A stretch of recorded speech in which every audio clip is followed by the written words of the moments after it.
This is the podcast that we ask our guests from in front and behind the camera, how did they get their foot in the door? What was the key to unlocking their success? What's their story? We have two guests today, screenwriters and directors Scott Beck and Brian Woods. Best known for A Quiet Place, now they're taking on the dastardly Hugh Grant in horror thriller Heretic. It's a simple choice, belief or disbelief. What happens if we choose the wrong door? Should I request a drum roll? We just need to go home. We were just getting started, weren't we? This film, oh man. I took my mum to this press screening and she's not a horror fan and she was like hanging on to the seat and actually loved it. So it just shows you like film for all the family. I absolutely loved it too. I didn't expect it to go quite so deep. It really had my brain going, and I'm just fascinated to know how this came about. Where in your mind did this come from? I think it came from some of the biggest questions in life over the course of that, like filmmaking, friendship, and just living out, life in 30 years. We talk about, what happens when you die and that innate fear that I think all human beings possess and the unknown. And it connects into religion, it connects into cult, trying to find the answers for this and trying to find ways to rectify, why our existence is the way it is. And so those big, heady conversations, there was no other way that we could really summarize them other than putting them into a movie. And that was the reason Heretic was created and written. Well, while I was watching it, it starts so well. And when you're watching a film you're really enjoying and you're like, this is so good. Please stick the landing. Please stick the landing. And I'm watching it going, please don't mess this up. And I mean, I don't want to give anything away if anyone that hasn't seen the film, but holy shit. It did not disappoint. Crazy. And like just watching that and just thinking through, I'm a writer myself, amateur writer, nothing like you guys, but like, just seeing how that script comes together and all the nice little points that, you show us something at the beginning and then it comes up later and all these little intricacies. Just beautiful thing to watch, really. In terms of writing it and putting this together and you guys obviously have worked together several times, as you said. Taking it from the page to the screen, was it everything that you wanted it to be, that everything that you hoped it to be? Was a lot of that already on the page before you got to the set? It was a really challenging in a fun way, a challenging script to write. We started writing it 10 years ago. Got intimidated with the Mr. Reed character, set the script down, filled our head with a bunch of religious knowledge so that we could fluently speak Mr. Reed's language. And then once we had the script, it felt like a high wire act. It felt like if we didn't find the right cast, it would all be gibberish. It would all be nothing. And so putting that team together, finding thank goodness Hugh, allowing to come do this crazy project, and then finding Chloe and Sophie and working with it. When they performed on the day, it felt really special. Yeah. And I think the tricky thing, that I think we all felt on our shoulders was managing the tone, because we knew if it felt too dark too soon, you have nowhere to go. If it felt too light, then it would feel that we switch gears too easily and manipulate that. And also finding ways to bridge dark humor and comedy into it, because that's one of the incredible instruments that Hugh Grant possesses, and we did not want that to go to waste. Yeah, I know. I love the little flecks of humor in there, and the whole Monopoly thing, and there's so many great moments, and I mean Hugh Grant is. I'm such a huge fan, and I'm particularly a huge fan with the performances and the risks he's been taking of late, and I mean this is one of his very best, and as you say, he's horrifyingly creepy, scary in this, but he's also funny. Which, as you say, is it must have been a real balancing act in the editing room, I guess, because I'm sure you got a lot of moments that could have tipped it over the edge either way. Yeah. Hugh is somebody that we really adore from the standpoint that if we do 5 takes, each of those takes is going to offer something different. And it's a really, really fun thing to have and carve in the editing room. But at the same time, like, he's taking big swings and he's always kind of hitting the home run, it feels like. He's somebody that is so smart about his preparation for the role. He goes really, really deep, and during pre-production, going into each line of dialogue or each single word, want to understand the motivation, and all this was to service the entire production. That once we're on set, he embodies Mr. Reed start to finish. He doesn't need to ask any more questions. He's there to live as Mr. Reed, and that means if you do 5 takes, he's going to offer something that is unique unto itself each take, but feel wholly genuine to the core of being that is Mr. Reed. No lights, no sound.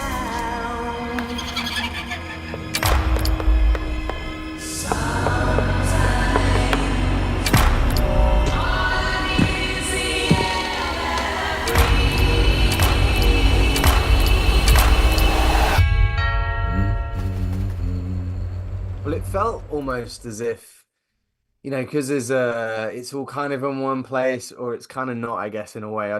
Again, I don't want to give it away if people haven't seen it, but it felt like it could have been a play. Like you could almost do this on stage, and it would be really interesting. Because obviously Hugh Grant's he's got masses of lines in this. Like it's almost like he's got monologues. To keep the pace and the interest, I was fascinated by the dialogue, and like I feel like I learned a lot from this because I'm not huge on religion. I don't know much about it, and I was kind of like, oh, okay, like I was kind of learning as I went along. That's wonderful. To kind of do your homework for this before you start writing it, that must have been, I don't know, you guys might be heavily into religion, you might not be, but like the homework for that that must be daunting. It was, but it was fun. You know what I mean? Like it was a rigorous, truly a 10-year window where we started the script and then we kind of set it down. We wrote some other things like A Quiet Place. We co-wrote The Boogeyman with Rob Savage and did a bunch of random projects while we were just filling our heads with more information about different religions. We also have. We're really lucky to have family and friends that span all kinds of different religions in our lives, which was an asset in writing this movie because it allows us to have empathy. We have empathy for our friend who's in Scientology and empathy for our close Mormon friends, and we're able to kind of imagine what it would be like to kind of be part of that belief structure. But yeah, the research was a blast, and this project was terrifying to write. It really scared us. The amount of dialogue frightened us, but that was one of the challenges we set out for ourselves. It's like, can you replace a jump scare with a potent philosophical idea? Can that be as scary as like a monster lurking in the shadows? Was one of the things we were attempting to do in this, and I think that's why we really got excited about Hugh, but also connected with Hugh because Hugh is a risk taker. In the last 10 years of his career, for our money, it's been one insane, bizarre choice after another. His wonderful work with Guy Ritchie, the fact that he played an Oompa Loompa in Wonka, like that's a risk. And we see that and we think how inspiring, that an artist could retire and rest on their laurels and instead is role after role after role choosing to do really challenging material. That gets us excited, and to be able to work with someone like that on challenging material was a dream come true. Well, with fear of gushing over Hugh Grant, I'm going to do it anyway because I think he's fantastic. But Cloud Atlas was one of the films that I watched, and I remember thinking, holy that's Hugh Grant. What? So blown away by it, and it made me want to see him do more. So when I saw the trailer for this, I was like, yes, come on, let's see what he can do with this one. A horror film is not something I would say, Hugh Grant will be in a horror film. It's not, the obvious choice. When it comes to casting someone like Hugh Grant and against type, how do you go about not only convincing him, but like convincing everyone that, that's a great idea, that's going to be great? Yeah, well, we're very fortunate to have, a home for this film like A24, who is not afraid of making the weird choice that no other studio would make. And they were incredibly excited about the idea of Hugh Grant, just as we were. I think we all saw the potential that in order for this movie to work, it had to make some strange choices. And the strange choice of taking, Britain's and America's leading romantic man, Hugh Grant, who we love in Notting Hill and Love Actually and Four Weddings and a Funeral, and wondering, is this man actually dangerous, or am I just perceiving the illusion of danger in these scenes? Now for a quick break. We'll be back to the episode shortly. Check out the Patreon at patreon.com/life and film. And don't forget to follow us on Spotify and Apple Podcasts. If you enjoy this episode, please leave us a positive rating. Add us on Instagram, Twitter, TikTok at Life and Film Pod. Essentially, please like and subscribe everything. It makes a huge difference. Thank you. This podcast is sponsored by BetterHelp. Do you work in the film industry? Are you freelance? Or perhaps you have a 9-to-5? No matter what you do, mental health affects us all. I struggled early on in my career with the uncertainty of if and when I would ever work again, struggling to pay my bills, or simply with anxiety. Don't know about you, but being an actor, it's very important for me to maintain structure in the downtimes, and I found not only exercise, but talking to someone, for me, was a game changer. And so Life in Film has partnered with BetterHelp to provide you with access to the largest online therapy service in the world. And it can all be done from the comfort of your own home, from a phone, tablet or laptop. No commute, cutting down travel costs, and most importantly, it's affordable. With over 1,000 therapists in the UK, BetterHelp can provide access to mental health professionals with a wide variety of expertise in mental health. If you need someone to talk to and you're thinking of giving therapy a go, BetterHelp is a great option. And being a listener of the podcast, you get 10% off. That's 10% off your first month at betterhelp.com/life and film. That's betterhelp.com/life and film. If you enjoyed this episode and want to support us, get early access and exclusive content and episodes, click to join our YouTube channel and become a member now. And back to the show. Was there any, this is a bit of a random question, but it's more, I was just intrigued when I watched it. There's a moment where Hugh Grant does an American accent briefly. Do you know which, what the I'm Gordon B. talking about? Hinckley? Yeah. Was there any talk of him doing an American accent for this? He performed like many times in this movie. He would do different takes differently, and that was one take where he did an American accent. He didn't do an American accent on every take of that line reading, but that is emblematic of the depth of his research, because he not only was he doing an American accent, he was sounding exactly like Gordon B. Hinckley, the person he was quoting. So he just deep dives. We all know his Jar Jar Binks impersonation was amazing, but we never talked about holistically doing an American accent or anything like that. I think like the reference point for the character when we wrote the character was brilliant atheist thinkers like Richard Dawkins and Christopher Hitchens. And there was something about that that just kind of all made sense. Yeah. Mm-hmm. And obviously you had a fantastic script in A24, and how do you go back to you've written it, you've now got to get it greenlit. What was that process for this film? Did you go to A24 with the finished script, or how did that work? Yeah, we first looked at bringing on a producing partner that would, in our minds, like try to protect the script, meaning this movie that ostensibly could be a stage play that has horror elements. We didn't want to find the wrong studio that just wants to lean into the horror elements and get rid of the religious aspect of it.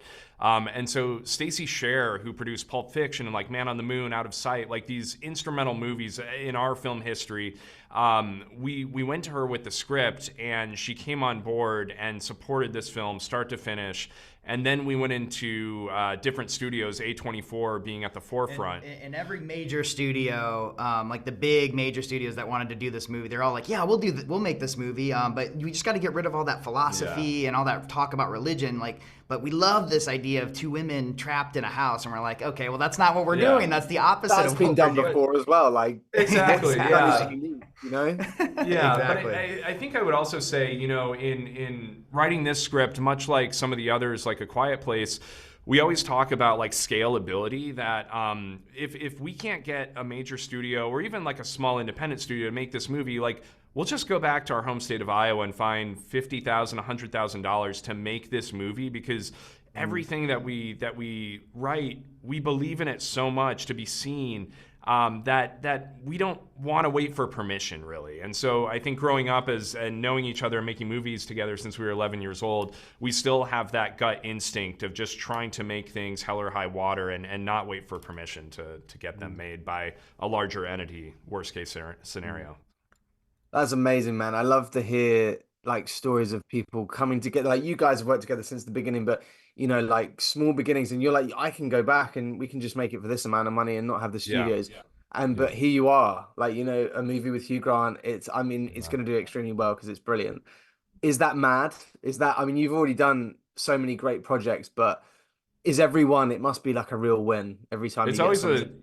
it's always a surprise. And I mean, we've known each other long enough to have gone through like really great times, but really hard times, both personally and professionally. And I think we're always ready to fall on our face, you know, again, but it's that excitement of going into the unknown together and like doing something that we feel passionate about. We don't know if it's going to connect with an audience, but we feel you got to start from a place where it means a lot to us, and hopefully it means something to other people. And Heretic, it's exciting to see it connect with people. And we love movies so much, and we're just so like, you know, we would, you know, if our job was handing Hugh Grant coffee on the set of Heretic as opposed to writing and directing it, that'd be fun for us too. Scott forwarded me an email this morning from like 16 years ago. We were emailing each other. We had this opportunity that this producer might read one of our scripts, and we were so excited. The email's just like, this is the greatest thing ever. They were so, you know, and it just for the shot at somebody reading our material was thrilling to us back then, and I still feel the same way. Yeah, like, we're just so absolutely. Yeah. excited and feel just lucky to be, you know, a part of the movie business. Mate, I love that, man, because I love this film, and seeing it in the screening packed.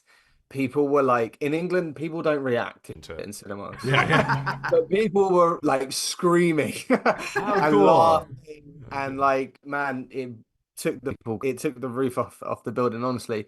To ask you that my podcast is usually, you know, life in film. It's about how you began, how you guys both started in the industry. Can I just quickly ask before we wrap up, like, how did you guys get that love of film, and how did that start for you? Yeah, for me, it started through my uncle Dwayne, who used to compile the scariest scenes from horror movies into one VHS, and so it'd be like the scene in The Fly, where like Cronenberg's The Fly, where Jeff Goldblum gets his head blown off by a shotgun. Scene in RoboCop where a guy gets dipped in acid and hit by a car and explodes, and the chestburster scene from Alien, and those horror scenes seared into my imagination at an early age because it was provoking me in a very uncomfortable way, but an uncomfortable way that I was like, oh, movies can do this to you? And so that kind of led the fascination, specifically in the genre of like sci-fi and horror. But I think I also wanted to know, how did those scenes get made? What are the technical aspects behind those special effects and the choices that made it so terrifying? And that was kind of my entry point. And we both were those kids that were, you know, making stop motion movies with our Star Wars toys, and and begging our friends who had video cameras to like borrow the video camera to make the movie. And when Scott and I finally met as 11-year-olds, it was like, oh, you do that too? Like, you do the thing with the figures and you make them walk and swing their lightsabers, and it was like finding somebody that you could, you know, play with. And you know, really, movie making is just a socially acceptable way to play with toys and action figures as an adult on some level. So I feel lucky that I met somebody who enjoys doing the same thing.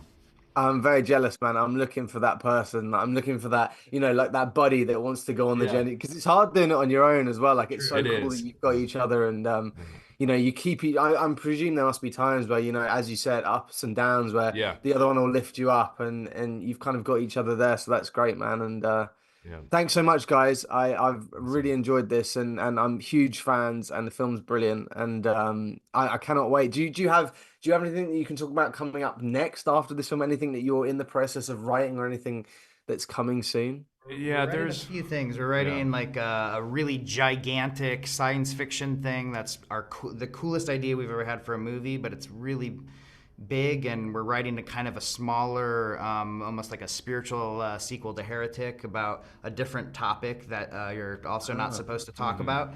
But And, we're just trying to, perpetuate making films that to us feel original, that aren't based, they're not sequels, they're not based on anything else. Like that to us is exciting. It's exciting when we're audience members going into a movie theater and not quite sure what we're going to see. But those are the moments that keep our pulse quickening, and it's really exciting to not know where we're going to go also on the page when we start writing, but it's always a fun discovery throughout that.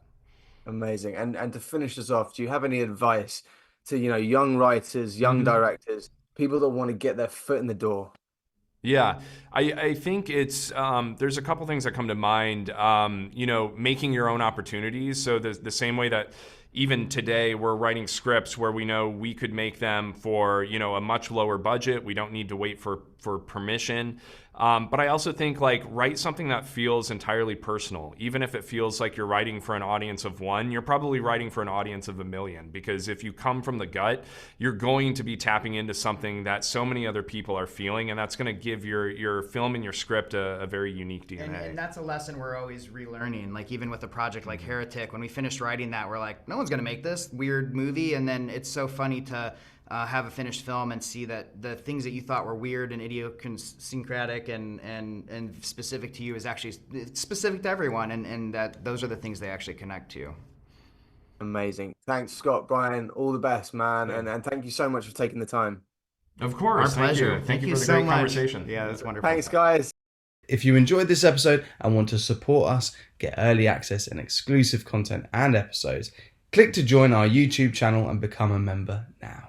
Thank you to Scott and Bryan, and as always, thank you to our sponsor, BetterHelp.